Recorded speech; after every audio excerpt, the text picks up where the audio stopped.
All right, here's a video I wanted to react to. It had let's see who's on the cover. It was like Summers and NBA Youngboy or something. What's good, YouTube? Hold up.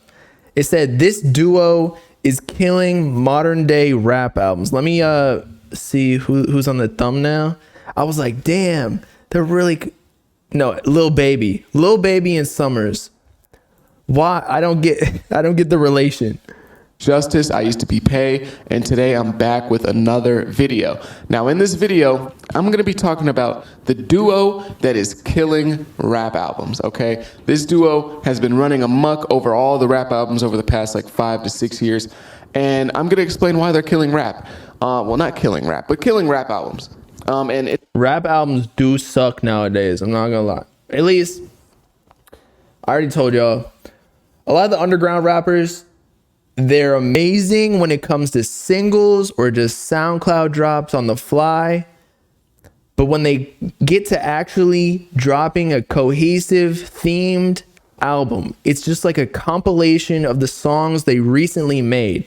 And it's like, it doesn't make sense. It's just a bunch of random songs.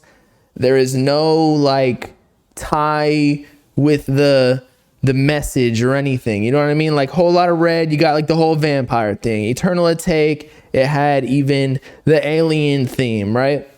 Drake, he's a light skin, he's trying to simp over women, you know what I mean? Just these underground rap albums are kind of garbage. It's not an artist, it's not an act, it's not anything of the sort. It's a concept, and these two concepts are overinflation and the improper use of features. Now to get into yes. Remember when everybody was hating on me when I was saying Nav had literally a feature on like 3/4 of the album? And it's like, I'm trying to hear the artist who dropped a project. You can have a couple features here and there, but don't get carried by other people on your own album just so you can boost your sales. Overinflation in this instance is referring to the just stimulus checks, overinflation of albums. These albums are getting way too long. These albums are stretching themselves as far as they can go in, and that's just for money, to keep the sales up. Because if everybody dropped a 16-track album, their sales would be much lower. Maybe not much lower, but like at least a significant amount, like at least 20K if we're talking about the artists who are selling 100K. And then if they're going up against artists who are dropping 20, look at this one has 30 tracks. NBA Youngboy. Oh my God. Oh my God. I couldn't even bear that. I would literally fall asleep. But yeah, so if somebody else is dropping a 30-track album, of course they're going to sell more because they just got more streams per fan, you know? In return, we're getting a lot more projects. Yes, a lot of these rappers are not true artists. They're essentially influencers. People think they are cool, and so they follow them, and they dress cool, or like they have a cool persona. And so the way they monetize off of this new clout, the easiest way is drop music, because nobody has to pay anything. I mean, you pay for the Spotify subscription or like Apple Music or whatever. Maybe you even don't. YouTube, but the artist gets paid just off of the ad revenue. Projects that aren't as good as they should have been.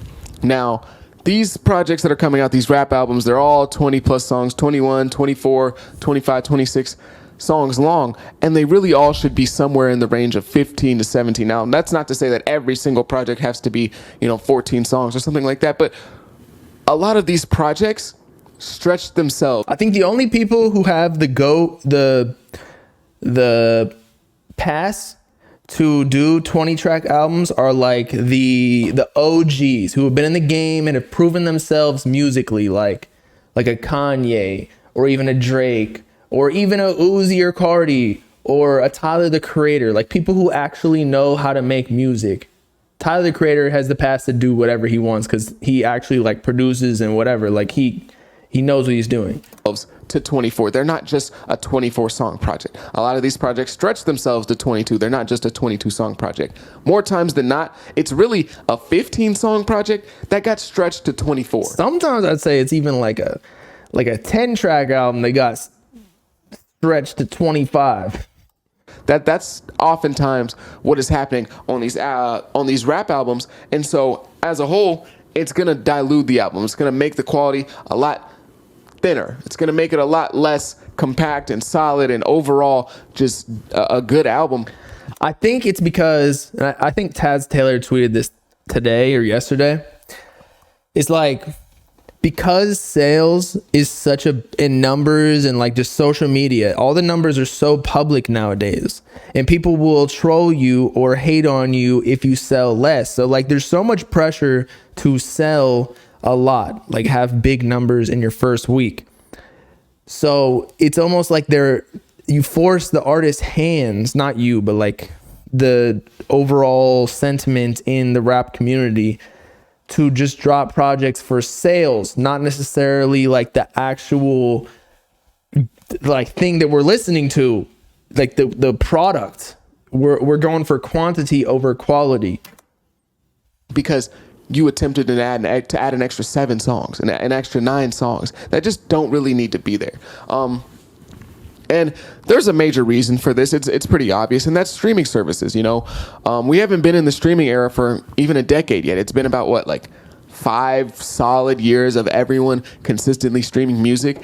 Nobody is going out and buying albums anymore. Nobody is buying albums off of YouTube, or not YouTube, but iTunes. So I understand I think we might come into a focal point, and we might very well be coming now, soon, pause, the next couple of years, because shit is dead right now. Y'all know it. Like, there's really not much good music coming out nowadays, or like new fresh artists, where I don't know what the music industry is gonna do.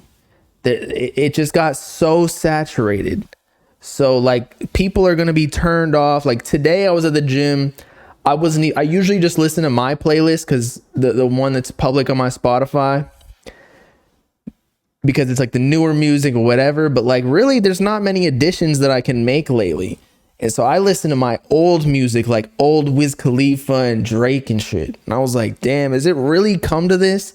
Just like I said yesterday, we were reacting to Mario Judah being back on Instagram's his story. I'm like, ugh.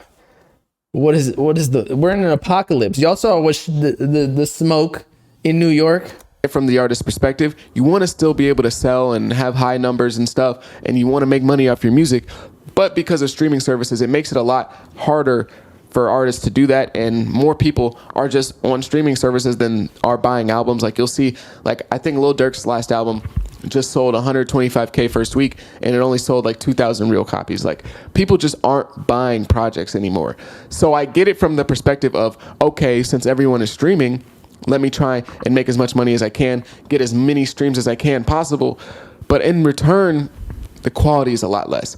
And it's kind of essentially sacrificing quality for streams. And again, as a fan, that sucks. I hate it as a fan. It's like, man, why add all these extra songs? You could have just cut this song, maybe worked a little harder on this song, and the project would have been great. But as a fan, it sucks to see, 25 songs every time I open an album. But from an artist's perspective, I understand it. Because, again, you're trying to make as much money as you can. You're trying to make money to feed your kids and take care of your mom and buy your grandma a house. I understand all that. So from an artist's perspective, I get it. But it just really sucks as a fan because it's ruining a lot of these projects. And I can just go down the list real quick. I could, but I'll hold that up for a second. But also, it's creating a lot of filler music. There's a lot of filler on these albums. There's a lot of filler to reach that on my own. Everyone wants to do it on their own. Everyone wants to get 100% of the credit for everything they're doing, because essentially when you have somebody featured on your projects, they get a piece of the credit too. If you have Drake on your project, that's a big difference between not having Drake and having Drake. Like those are two different things. So I understand wanting to get all the credit for something you worked extremely hard for, but at the end of the day, it's diluting the quality, because now these albums they're overinflated. I just went over that. But would it be a good solution for features to only be singles rather than being on the album? Like the singles are kind of like one-offs, unless they are like a really good friend, like Lil Baby and Gunna, not now, but like back in the day. Like if they were on each other's projects, it makes sense because one, they sound similar, kinda. They came up together, and it just makes sense. They're going through this come up together, so it just ties together in the story. Whereas like if you get a random feature, just like you paid 100K for an Uzi feature, no offense to him, or 150, whatever it is, and he doesn't even know you. He just sent you on his laptop from like Thailand, wherever he is, and you put him on your project. Like it just doesn't make sense. But if you do it as a single, like it's just more of a fun thing. It doesn't have to be like the album is where you really put your heart and soul into a project. Whereas a single can be just random, you know? You add on to the fact that they're overinflated by there's no features. Now you're getting really boring projects. Now you're not just getting projects that aren't super good because there's filler songs on there. Now you're getting projects that aren't super good, but there's also a lot of filler on these projects that doesn't have any features. So now, if somebody like Destroy Lonely on If Looks Could Kill, he's making a 20-song album, and the songs start to get a little boring. They start to get a little repetitive. If you throw a couple features on there, now we've got some life to the album. Now we've got somebody to bring something new, somebody with a different style, with a different, audience, somebody with something fresh to bring to the album. But when you cut those features out, and now it's just, okay, I made a 17-song album that we stretched to 23, and it has one feature on it, there's a really high chance that your project's going to be kind of boring. Like there's just a really high chance that Yeah. So, yeah, if you drop a 25-song album, you do need features. And that was a problem with Destroy Lonely, like Ken. But the thing is, the Money and Sex song was literally at the very end. It was a bonus track or something. So he needed to sprinkle in like Homicide Gang to like bring more hype into it, or maybe even like a Sofag or like a Yeet. Like I understand he wants to do it alone. It was his debut project or debut studio project. So he wanted to show everybody what he had in the works. But yeah, man, I haven't really been listening to Destroy Lonely's album ever since, to be honest. Project's going to be a little boring. Now, that's not for me to say that, nobody should be dropping songs or albums without projects. Like if you have a project, you need at least 5 features. I'm not saying that, because there are great albums without features, but that's not something that most artists can regularly do. In any form of music. I know you're going to be like, oh, well, maybe you're listening to the wrong artist if they need features. Stop it. So I see people in the chat saying TikTok ruined music. I don't even think it was TikTok. I think it was the beginning of the SoundCloud era was cool because a lot of artists who maybe would not have gotten a look because SoundCloud opened it up to independent artists, the music industry, so that they could blow up without label push, just organically. However, now that SoundCloud's become so saturated and people figured out how to release music basically for free, all you need is a mic for like $35 or $50 to $100. Like it's really not that expensive. And then maybe some presets where you can get free software of like whatever. You can do it on GarageBand or now BandLab for free. People are doing that now. So that just lowered the barrier to entry. And so there are just so many artists who are dropping music, again, who are just cool. They have a lot of influence because they have a cool image. But the standards for fans now is so low that like a lot of these rappers, again, are not even musicians. I don't think it was TikTok. I think it was SoundCloud. TikTok definitely made it worse, maybe, because people are making jingles and then those are the songs that are blowing up. Not always, but I think it was SoundCloud like originally. Stop it. There's very little artists who are dropping consistently without features every single time. It's just a thing that happens in music. People like features. Features are great. So there's some of my most favorite moments in the history of music. You know, when Drake shows up on Sicko Mode and stuff like that. Like those are great moments in. I can't even watch that. In music history. The dick ride, it was crazy. So don't act like it's just, oh my God, you're listening to trash artists if they need features. No, stop it. And that's part of the reason why people try to drop without features, because of narratives like that. But these projects. And then I also saw someone in the chat say, Trav doesn't list features, which is cool because he's not necessarily doing it for the sales, although people do know that the features are on there. And then like by word of mouth, it increases sales because Drake was on there. But when you don't list features, it almost shows the fans that you got the artist because of the song. Like you got them to make the song better rather than just putting them on there so that those fans flock to that album. Like the fans will figure it out later on, but you know what I'm saying? Like it's not so superficial. That are getting stretched as thin as they possibly can are already kind of boring because there's songs that just don't need to be on there. But now there's nobody adding anything fresh. There's nobody adding anything new to these projects. It's just the same artists making similar styles because, you know, they're not going to be. And the same fucking artists featuring on every project. I swear to God, if I hear a Don Toliver feature on another person's album, I'm skipping it. It's ridiculous. Who else? Who else is like that? I'm trying to figure out. Honestly, he's the biggest one. Or like, it was Lil Baby back in the day, but I feel like Lil Baby's kind of like stepped back a little bit. Gunna used to be like that, but he stepped back obviously because of the snitching and then going to jail. Who else? Be super creative songs if they're just filler songs. And without this creativity, it's boring. It's just boring, and there's nobody bringing anything new.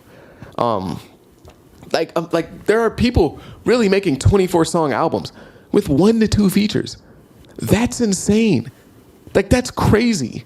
And again, like I'm saying, you don't have to have features. I said it earlier. You don't have to have features. But a project without features that's going to be more than 17 songs, that's going to have to be a special project.